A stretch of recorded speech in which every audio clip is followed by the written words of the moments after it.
Hey everyone, it's BMX Mad B53, and here's my Royal Rumble 2003 review, as I promised. Anyway, the first match was a really good one. I definitely liked it. It was a really good opener to the show, and it had that old school wrestling feel to it. It's hard to describe, but if you saw it, you would know exactly what I'm talking about. The match was between Brock Lesnar and The Big Show, accompanied by Paul Heyman. I'd give the match 3.5 stars about. The winner of the match advanced to the Royal Rumble match, and that was Brock Lesnar. They got number 29 in the Rumble because number 30 was the returning Undertaker, which I guess was hyped up for weeks. But, the crowd was definitely behind Lesnar the entire time. When he hit the F5, the crowd just exploded, got up to their feet. It was amazing to see, and I would suggest watching that match.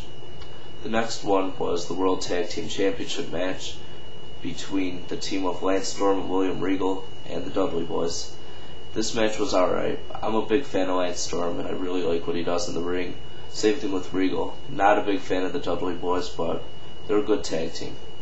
I'd give the match about 3 stars. The in-ring was alright, but the finish is really what got me. William Regal came out with the brass knucks. Everyone always knows Regal has the brass knucks, whatever. Anyway, they patted him down before the match. Somehow he snuck them in there. Not really sure where they were, but whatever. Anyway, he gets him on his hand, goes for the power of the punch. Somehow Devon gets the knocks and knocks out Lance Storm or Regal. I don't remember which one, but it was a great finish because it was different than usual. The Dudley Boyz win the tag team titles, I believe, for the 19th time, and it's a historic match, I guess, for the Dudleys and their fans. The next match was a disgrace to wrestling and a waste of my time. The first ever Stepdaughter versus Stepmother match between Torrie Wilson and Dawn Marie. Alright, if you don't know what the storyline is, consider yourself lucky. But basically, Torrie's father married Dawn Marie, and it was really, really bad. I mean, to start off, I'm not a big fan of women's wrestling, but this storyline definitely put it way over the edge for me. And I'd give it 3/4 of a star, and I think I'm being generous. The next match was the World Heavyweight Championship match between Triple H, accompanied by Ric Flair, and Scott Steiner. I didn't really expect much from this match, and I wasn't disappointed. And I wasn't surprised either, but, the entire match was basically Triple H trying to get disqualified or counted out, running out of the ring, picking up chairs, a bunch of crap. Ric Flair got involved a bunch of times, which I liked because I really like to see managers get involved in matches, which you don't see anymore today in WWE or TNA. The only place you really see it is Ring of Honor with Larry Sweeney and other independent companies. But, so the match did end in a DQ when Triple H hit Scott Steiner with a sledgehammer. Triple H also decided to throw the referee, Hebner, out to the outside, but Hebner came back into the ring, and he's like, no, we're not end of the match, which I liked, but it was really weird, because then he disqualified him about 5 minutes later. But Steiner's moveset was terrible. He did about, I'd say, over 5 belly-to-belly suplexes. The announcers were completely impressed by it, and I was really disappointed by it. I'd give the match 2.5 stars, maybe. The next match was the best match I've seen in a long time. It was for the WWE Championship. Kurt Angle versus Chris Benoit. Kurt Angle came out with Team Angle, but they were barred from ringside right away. It was really weird how they came into the ring. Benjamin and Haas were protecting Angle, and Benoit kept running into him. It was really weird.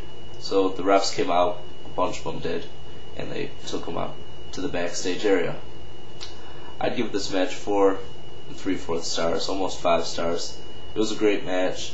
Everyone has their opinions about Chris Benoit, which I'm definitely not going to get into because that's a subject I don't want to talk about. But he was a great wrestler, and Kurt Angle still is, and those two styles just meshed so well together.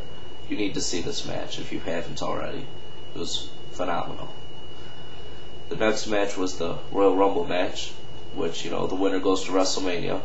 But the stipulation was that the winner gets a shot at his respective brand, which I didn't really know was the stipulation. I found that a little bit interesting because I remember when Benoit won the Rumble, he switched over to Raw. So I'm not sure how long they did this for, but Anyway, I did have some problems with this match. I'm not going to give it a star rating because it's kind of hard to. I mean, there's 30 guys going crazy in the ring. But the problems I had with the match were Batista came out. He wrestled fine, you know. I'm not a big fan of Batista, but whatever. You don't have to be. But after he was eliminated, he decided to run back in the ring with the steel chair. I don't understand that at all, but whatever. Shawn Michaels did the same thing, which was really weird too. I mean, he attacked Chris Jericho, which I guess was just because they were sort of feuding there.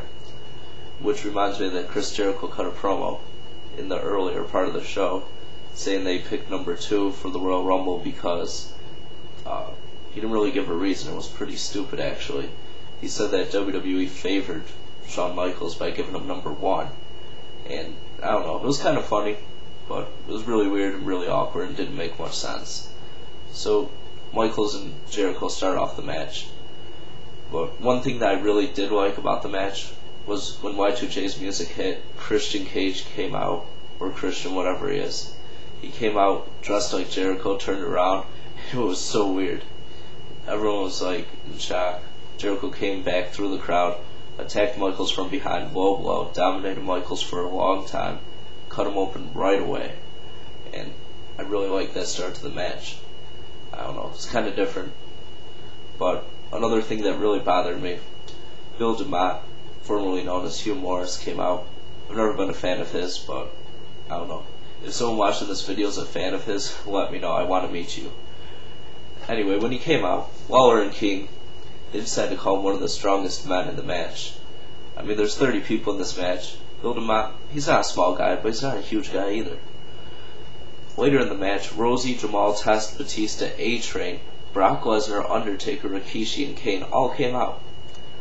Now, I don't think he's stronger than any one of those guys. I could be wrong, but I don't think I am. I don't know why they called him that, and it didn't make any sense. But overall, it was an alright DVD. You know, here it is. No glare this time. Looks pretty good, actually. I'd suggest buying it if you can get it cheap.